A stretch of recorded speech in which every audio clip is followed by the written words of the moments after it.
Parsley, and in my kitchen today we're going to make kabocha soup. We've made a few different kabocha dishes on this channel before, but basically a kabocha is a Japanese pumpkin. It's a lot sweeter than a regular Western pumpkin and even sweeter than a butternut squash. Also, uncooked, it's a lot harder and tougher than a regular Western pumpkin. It comes in a lot of different sizes, and in Japan I've seen a mini kabocha which is like this big. It's called a mini kabocha. And I've seen a regular kabocha which is about this big. And in the UK I think generally it is the mini kabocha type that is sold. So of course I'll be including the weight of our kabocha in our ingredients list. As far as soups go, this is a relatively easy one. We don't need too many ingredients and we don't need to stew it for ages to get a deeper flavour. The kabocha lends a richness and creaminess to the soup anyway, but in Japan generally soups are quite mild in flavour and they're usually served as a side to complement the rest of the meal. So you wouldn't want it to be too rich in flavour to overpower the rest of the meal. But of course today we're going to make this into a main dish, so I am going to be adding some garlic and herbs. I find this very filling and I'm generally quite satisfied with just this soup and some bread. This is also quite easy to make into a vegan soup. You can simply swap out the butter for olive oil and the cream for a milk substitute. However, if you do use a milk substitute, you might find the consistency is a little bit different. It might be a bit thinner, so you might just need to adjust the ingredient amounts. This is one of those dishes that I find myself coming back to every year. It's one of those things where it's a cold night and you just put your hands on the bowl and it's like a little bit too hot, but you want to warm up your hands anyway. It also refrigerates and freezes really well, so you could make it on the weekend and then put it into the fridge and just have it on another day during the week when it's like actually cold and you just don't want to actually cook anything, you just want to sit there with your bowl of soup and a nice movie. So now let's take a look at what we need to make this kabocha soup. As this is a mild soup, we don't need too many ingredients and we're only going to be using 2 types of herb. And as I mentioned before, if you are a vegan, you can swap out the butter for olive oil and the cream for a milk substitute of your choice. So first up, we're going to start by deseeding, peeling and chopping up the kabocha. For other recipes, I would normally soften the kabocha in the microwave or by boiling it, but today we want to keep all of that kabocha goodness in the soup itself, so we're going to use a bit of elbow grease and cut it up raw. That means we need to have a very stable work surface, so I'm going to use a dampened tea towel under my cutting board.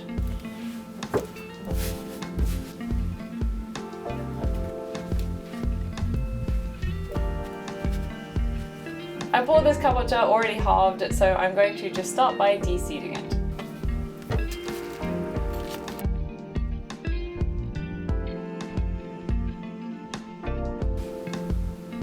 Then I'm going to cut it into more manageable chunks.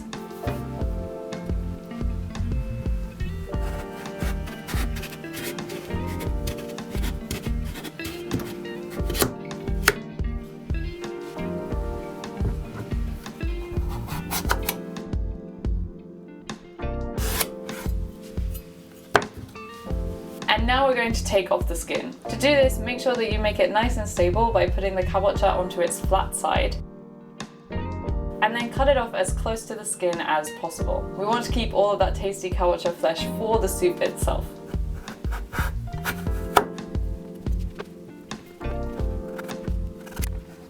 Honestly, the kabocha skin is perfectly edible, so you can keep that on if you want to. It'll even blend up fine, but it'll make your soup kind of green. So if you want to keep it nice and orange like me, then you can take off the skin and then use that skin in a stock.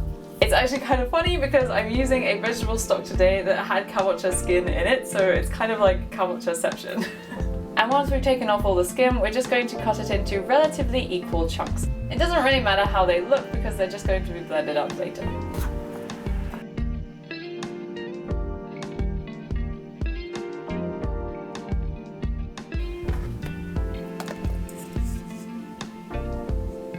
So now let's move on to the onion.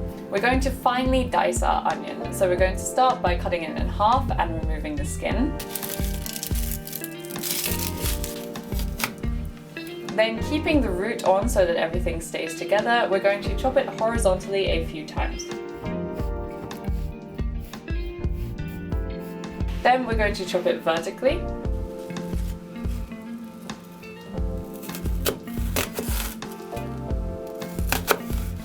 And then we're going to chop it perpendicular to those other cuts to make it into some nice oniony cubes. Then if you're keeping things for your vegetable scrap stock, then you can actually keep this root of the onion and put it in with the skin of your kabocha.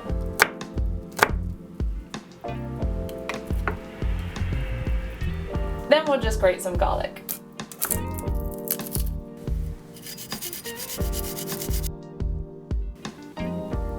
And that's it for our preparation, so let's move on to the cooking. First we're going to cook our onion in butter. We're not trying to caramelize this or get any color on it, we just want to make them nice and soft. So we're going to cook this on a low heat for 5 to 10 minutes.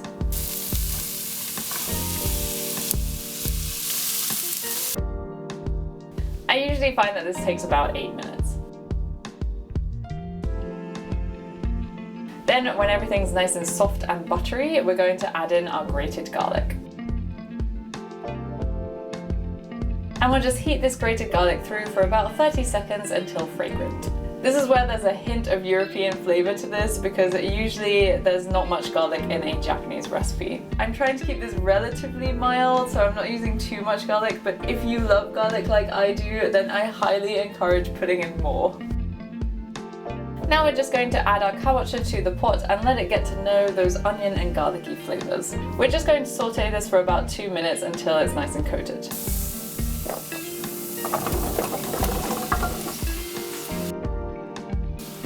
Now we'll add our thyme. There's a few different ways that you can add herbs to a soup. One way is to put it into a tea bag attached to a string, so you just leave it in there whilst you cook everything and then take it out, and you'll have a nice infused soup. Another way is to simply put the whole herb in there, but you need to remember to fish it out before you blend everything. Or you can just do what I'm doing, which is take off the leaves from the stem as you put it into the pot. This is fine because it's going to get blended up later. And now we'll add our stock. I'm just using a vegetable scrap stock that I made earlier in the week, but you can of course use a store-bought vegetable stock or even a chicken stock.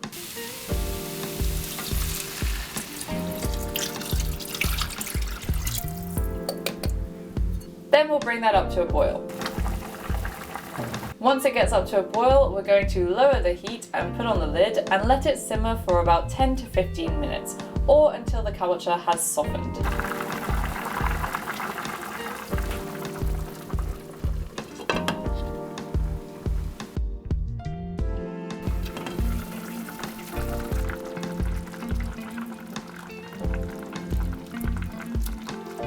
So our kabocha is definitely nice and soft now, so I'm going to turn off the heat. And we're going to blend it up. I'm using a hand blender because I find this the easiest way to do it, but you can of course use a separate blender if you like. Though if you are going to make a lot of soups, I would highly recommend getting a hand blender. It really makes it so much easier.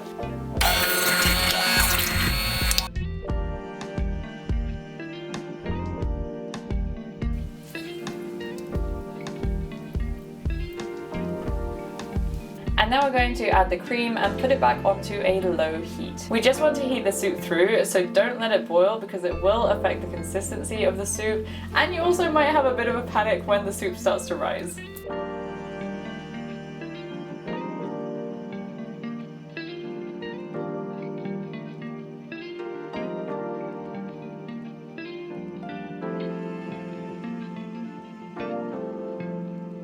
And finally, we're just going to season our kabocha soup. I would also recommend keeping the salt and pepper on the stingy side and simply serving it with salt and pepper so that the individual can change it to their taste.